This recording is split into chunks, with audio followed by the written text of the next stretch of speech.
ចេញពីស្រុកសន្យាទល់មុខនឹងស្រីលំបាកម្ដេចក្ដីប្រឹងដើម្បីស្នេហាកូរ៉េត្រជាងទៀងមិនបានចិនដាគិតតែម្យ៉ាងថាសង្សារខ្មែរទើបជាស្នេហ៍ពិតសន់សំសំចៃដើម្បីថ្ងៃវិលសុខសាន្តប្រខែបាក់បានផ្ញើជូនកល្យានចាចិត្ត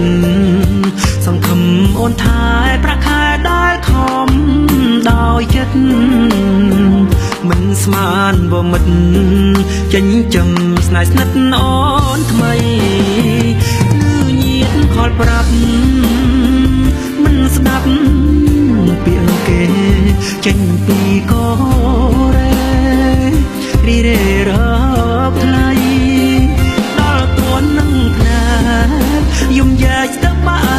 កទ្រូងខ្សៃអូនអបនាងថ្មីដូចជាភៀងក្ដីគេណាំងសង្សារបងអើយមិនគូលយខ្លាំងបងឈឺចិត្តណាស់ឈឺណាស់ដឹង